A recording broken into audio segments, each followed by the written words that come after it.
Como está? Como foi a sua semana? Estamos juntos mais uma vez para estudar a Bíblia, a Palavra de Deus. Antes, porém, eu te convido para orarmos ao Senhor. Deus querido, Pai maravilhoso, orienta-nos no estudo da Tua Palavra, que possamos ser enriquecidos, estar com o coração aquecidos pelo que vamos aprender neste momento. É a oração que fazemos no nome de Jesus. Amém. Muito bem, meus queridos, nós estamos estudando, o último livro da Bíblia, estamos fazendo algumas considerações a respeito do livro do Apocalipse.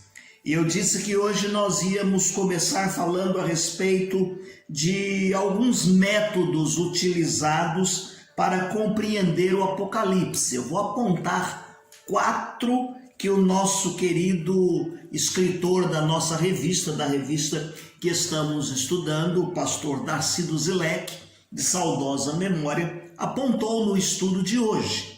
Então nós vamos olhar aqui e vemos que nesse quadro de abordagem há amplas interpretações e nós vamos utilizar aqui essas 4 para falar com os irmãos nesse momento. A primeira delas é o grupo chamado preteristas. Uma palavra que deriva do latim preter, que significa passado. Então, essa abordagem, essa forma de abordar o Apocalipse, afirma que tudo que se encontra registrado no livro do Apocalipse aconteceu no primeiro século. João trata, dizem esses intérpretes, de um conflito entre a igreja e o Império Romano.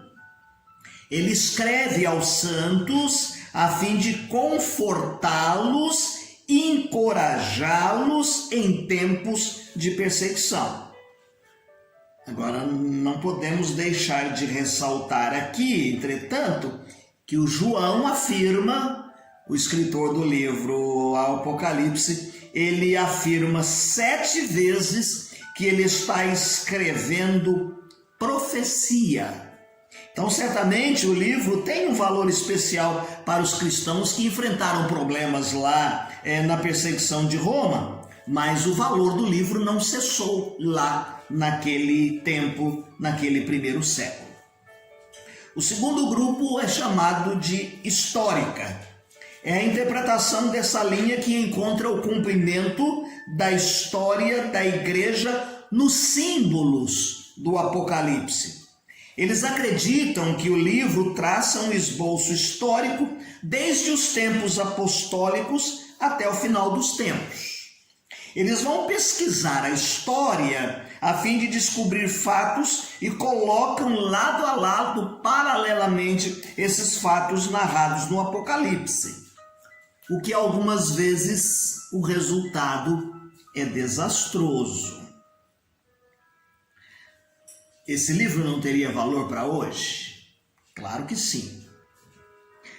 Terceiro grupo é simbólica espiritual. Os adeptos desta escola de interpretação abandonam completamente a ideia de profecia e usam o Apocalipse como uma apresentação simbólica do conflito entre Cristo e Satanás, entre o bem e o mal. Eles rejeitam a ideia de que João escreve sobre eventos reais. Eles advogam que a ideia que está aqui, que ele está escrevendo, é apenas sobre princípios espirituais. Uma vez que João fala que está escrevendo profecia também, nós temos que reconhecer que ele vai trazer sim princípios, ensinamentos espirituais básicos em forma simbólica, mas devemos admitir que o livro fala de eventos reais que um dia acontecerão no mundo. O quarto grupo é o futurista. Essa escola enfatiza que o livro de Apocalipse é profecia. Os capítulos 6 ao 22 descrevem um cenário de eventos que acontecerão nos céus e na terra. se bem que tais estudiosos reconhecem alegremente lições espirituais do livro, eles também reconhecem que o livro fala de eventos reais que terão o seu cumprimento um dia. Agora eu gostaria de falar um pouquinho com você a respeito do conteúdo do livro. Conteúdo do livro de Apocalipse. O que conta nesse conteúdo? A estrutura do livro. A introdução está no capítulo 1, de 1 a 8. A visão de João na ilha de Patmos, ainda no capítulo 1, do verso 9 ao verso de número 20. As cartas às 7 igrejas da Ásia, que estão no capítulo 2, começando no verso 1, e vai até o verso 22 do capítulo 3. No capítulo 4 e 5, até o verso 14, nós vemos a soberania do Deus Criador. Capítulo 6, começando no verso 1, indo até o capítulo 8, o verso de número 5, nós vemos os 7 selos. No capítulo 8, começando no verso de número 6, indo até o capítulo 11, o verso de número 19, nós vamos ver a respeito das 7 trombetas. A perseguição dos justos pelo dragão está no capítulo 12, verso 1 ao capítulo 13, verso 18. Um sumário de triunfo, advertência e julgamento, capítulo 14. A visão das 7 taças, no capítulo 15, começando no verso 1 até o capítulo 16, o verso de número 21. A queda e a ruína da cidade imoral e da besta, está no capítulo 17, começando no verso 1 até o capítulo 18, verso de número 24. O regozijo dos céus e a revelação do Cordeiro, capítulo 19, 1 até o 22, 5. E a conclusão que está no capítulo 22, de 6 ao 21. Então vamos falar um pouquinho do conteúdo aqui do livro de Apocalipse. Como dissemos, no capítulo 1, de 1 a 8, nós encontramos a introdução. E ele diz assim: as 7 igrejas da província romana da Ásia.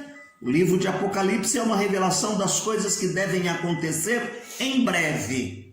Dada ao apóstolo João, é uma mensagem que Deus entregou ao Senhor Jesus para anunciar os seus servos. A mensagem aqui vem escrita em forma de carta.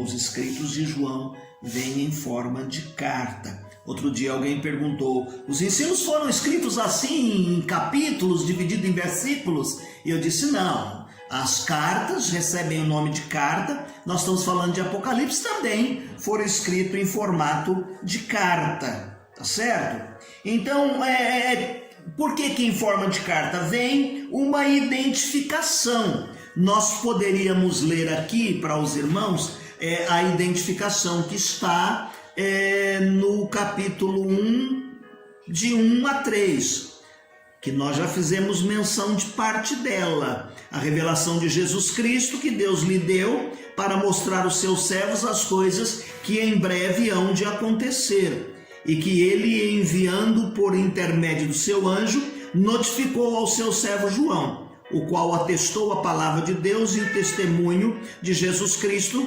quanto a tudo o que viu. Bem-aventurados aqueles que leem e aqueles que ouvem as palavras da profecia e guardam as coisas que nela está escrito.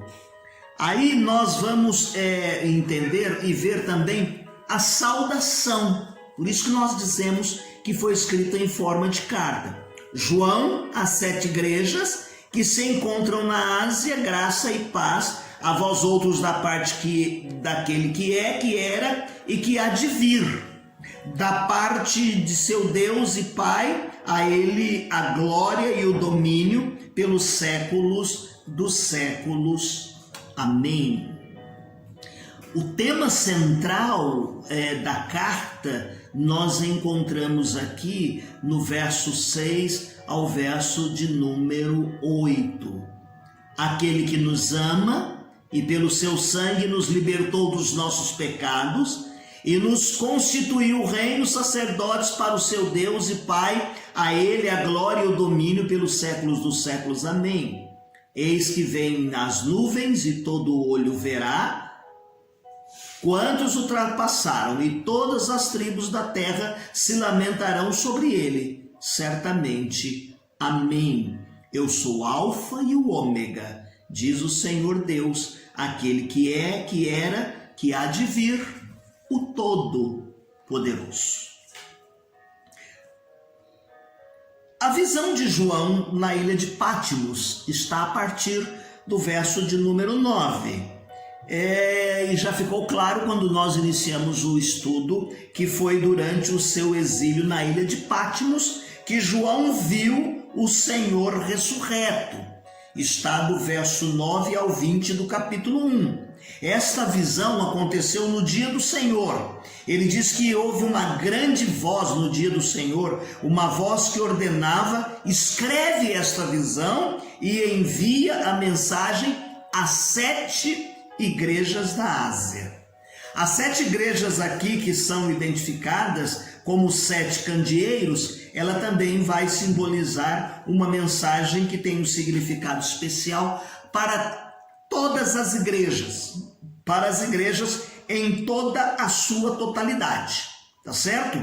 Então esta mensagem do livro tem um significado especial para estas 7 igrejas, sim, mas o seu significado na totalidade é para que todas as igrejas da terra possam olhar e aprender desta mensagem, deste conteúdo. Aí chegamos no capítulo 2 e vamos até o capítulo 3, o verso de número 22, quando ele fala a respeito do formato das cartas. Essa consistência que tem essa carta. Ele identifica os destinatários. Ele diz para quem é a carta, identifica a cada uma destas cartas, tá certo? E ele apresenta nos termos o glorioso Filho do Homem encontrado, que está no capítulo 1, do verso 9 ao verso de número 20.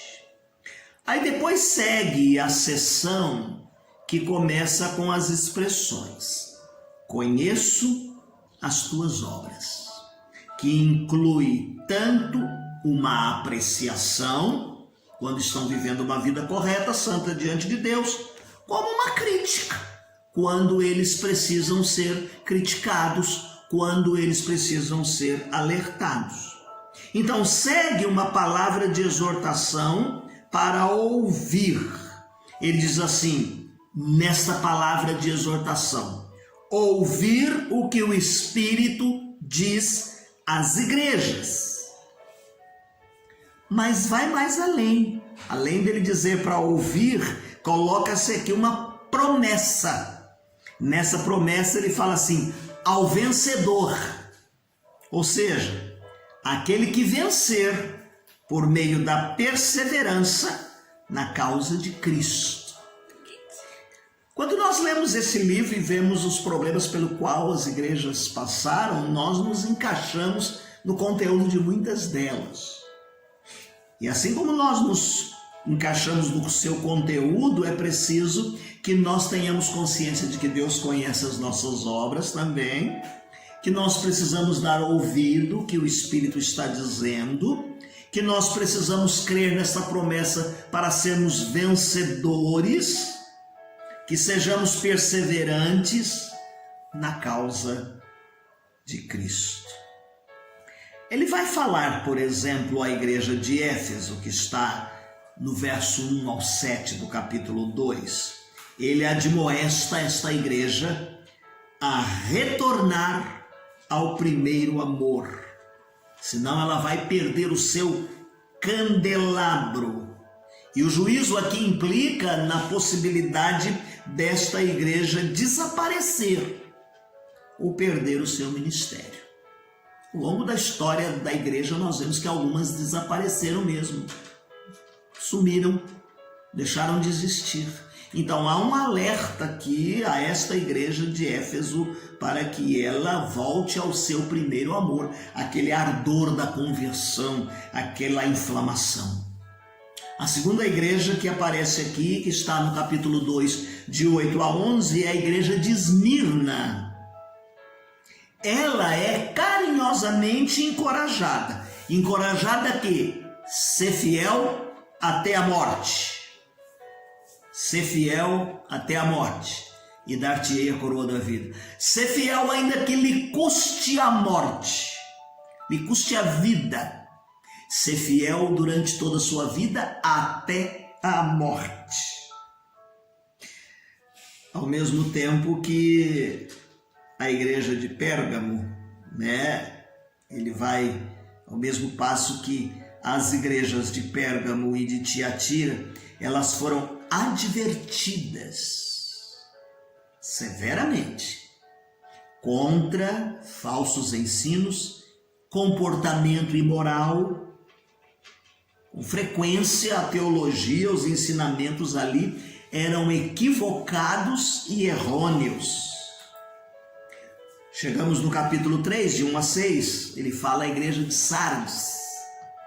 Ela foi advertida a ser vigilante e a completar as suas obras de obediência. Então, vigie, fique vigilante e seja obediente, complete as suas obras com obediência. Vem a igreja de Filadélfia, capítulo 3, 7 ao 13. Ela recebe a promessa de que a fé em Jesus assegura o acesso ao reino de Deus. Que maravilha! Mas vem a igreja de Laodiceia, está no capítulo 3, 14 ao 22, quando ela é advertida a arrepender-se do erro e do caráter morno, indefinido de sua fé. É aquele texto que diz que você não é quente nem frio, você é morno. Antes você fora quente ou fosse frio. Não pode ficar no meio termo. Vomitar-te-ei da minha boca, diz-nos o texto sagrado. Falando um pouquinho mais a respeito do conteúdo do livro, e eu já estou parando, ele fala no capítulo 4, do verso 1 até o capítulo 5, verso de número 14, ele fala sobre a soberania do Deus Criador. O capítulo 4 e o 5 é o centro do livro, tá certo? Ele vai relacionar exortação inicial pelo Senhor ressurreto às igrejas, como já descrevemos, no capítulo 2 e no 3. E o julgamento e o triunfo final do Cordeiro, a partir do capítulo 6 até o capítulo de número 22. O capítulo 4 ele declara a autoridade soberana do Deus Criador. E o capítulo 5 descreve a delegação desta autoridade divina ao Senhor ressurreto. Como a gente lê, e se você quiser fazer uma leitura no capítulo 7 de Daniel, do livro de Daniel, ele já havia antecipado esta questão da autoridade delegada. Da mesma forma, no capítulo 5, nós percebemos a figura de um juiz como agente glorioso e redentor da parte de Deus. Ok, meus queridos? Então nós caminhamos aqui com a introdução, com a visão de João na ilha de Patmos, falamos um pouquinho a respeito da carta às 7 igrejas da Ásia, falamos a respeito da soberania de Deus Criador. No nosso próximo encontro nós vamos avançar um pouquinho mais, falando a respeito dos 7 selos, falando a respeito das 7 trombetas, da perseguição, e vamos aí caminhando. Eu queria te dar uma tarefinha de casa além da leitura diária que você vai fazer. Quando nós chegarmos nas trombetas, nós vamos falar um pouquinho sobre o paralelismo lembrado lá nas 10 pragas do Egito. Então, se você quiser antecipar esta leitura e você quiser destacar ali qual é a descrição no livro de Êxodo com as 10 pragas, escreve numa folhinha do caderno e você vai ver esse paralelismo do capítulo 8, 6 até o capítulo 11, verso de número 19. Ok, meus queridos? Eu hoje trouxe um hino para a gente terminar. Eu quero que você lembre esta letra tão maravilhosa. Campeões da peleja sagrada, o clarim chama a luta os fiéis. Vamos nós nesta arena bendita conquistar os celestes auréis. Vamos já, com Jesus, arvorando o glorioso pendão. Contra as trevas lutemos com Deus, sempre juntos do bom capitão. Não deixe de fazer a sua leitura diária, que nós disponibilizamos nesta transmissão, assim bem como aquela planilha para você ler a sua Bíblia em um ano. Se você tem aquela revista O Manancial da União Feminina, você vai encontrar ali os capítulos também no rodapé para você ler a Bíblia em um ano. Deus te abençoe. Tenha uma semana feliz e abençoada.